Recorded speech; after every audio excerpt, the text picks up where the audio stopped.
And Peter bursted onto the scene in 2022, leading a Union team to a national title berth that a lot of teams did not exactly see coming. On his way to doing that, he also took home Liberty League Offensive Player of the Year's honors and tallied 88 points on 61 goals and 27 assists. So we're going to go ahead and take a look here at his game and see exactly how he was able to burst onto the scene and have so much success in 2022.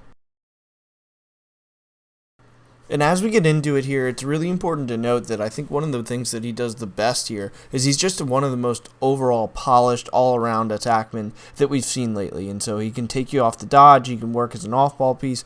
Whatever the situation is, he's able to take advantage. And so right here, he starts you off with the unassisted take backhanded, finds the back of the net there. And then here, we're going to see a really similar look. And it's one of those things that he has in the arsenal. He knows that when he's got you on a tight angle, he's got his defender on his back, that it's going to be a good look for him. And here he's going to do the same thing, take his left hand, gets to a spot where you can't exactly turn the corner with his left hand, but if he uses his right hand, he's able to shield that stick and get a quick release off. And then, again, we're just going to see him run through a couple of unassisted takes here. This situation, we're going to catch it right at GLE, gets this defender to throw that poke, right? And when he throws that poke, that's going to be all the pursuit that he needs him to throw so that he can take advantage of it. And then here we have a couple examples right off the end line, makes one quick move, gets upfield and sticks it righty. Now, same game, other end, and we're going to see the exact same thing. Approach is going to happen here. He's going to square him up, one quick move, and then he's going to turn the corner as a lefty here in this instance. And so, boom, quick split, get upfield, turn the corner as a lefty, finish on the far pipe. So two really similar clips there. And then if you didn't like either one of those, we're going to give you another one here. And this time, again, he's going to take his left hand. And again, we're going to be right off the end line on a restart here. Works his defender up, quick split, and now he's got his head up, working to stay tight to the cage. And here he throws a couple pumps here, a little fake right at GLE just to keep the goalie honest, and that's really slick stuff, especially with your offhand to be able to turn the corner at that pipe, throw a little fake, and then finish around it. And again, this spot here is actually one of the things that he does really well, is working that pipe. Right there, you don't get much off of it, so he's just going to back up and then generate on his own. But as we continue to watch these clips here, we're going to see him filling the pipe both as a righty and a lefty. And so, again, it just is all kind of working towards my point that he's one of the most polished attackmen that we see, working in a ton of different roles. And so right now we get this defender pre-rotating off the pipe, and then he's down there going to fill that space, handle it in tight, and then that thing ends up in the back of the net.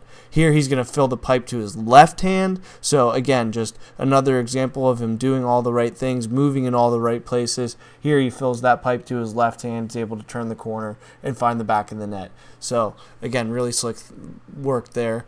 And the offense that they run often calls for him to kind of fill that space and read that defender. Here you have him working against zone. He's going to fill that space, come upfield, back to the goal. He's able to handle it, turn and finish. And then again, we're going to get another back to the goal situation here. This time he's kind of starting on the crease and they're going to slide from him. This defender's stepping up and he's just going to backpedal into space, and then once that ball's in flight, stops his feet, comes back up the field, meets the ball in the air, and then is able to turn and finish.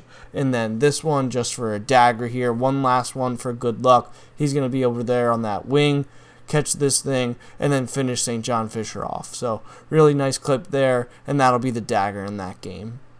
And to put the dagger in this breakdown here, we have a pair of clips of Burns as a feeder. And in this instance, again, he's working on the pipe. And as he catches this, there's no real rotation happening, but he's going to do a really good job of just throwing this midfielder into the drift. Just kind of a little spot feed that then's going to create a separation, an ability for that midfielder to square up and get downhill. So nothing crazy there, little subtle action, but just a nice ball right into the drift that lets that midfielder make a play on it.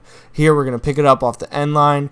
York is ready to slide here. You have a midfielder or a defender stepping out. Now you have a midfielder inside, splitting those two.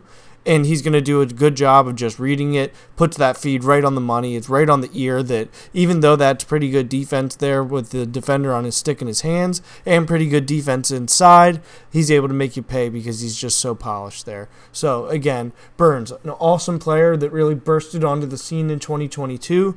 took home Liberty League Offensive Player of the Year honors, and then comes back in 2023 hoping not just to have the same type of individual success, but to get back to the national championship, bring home a ring, and it would be real nice, I'm sure, for him to knock off RIT in the process.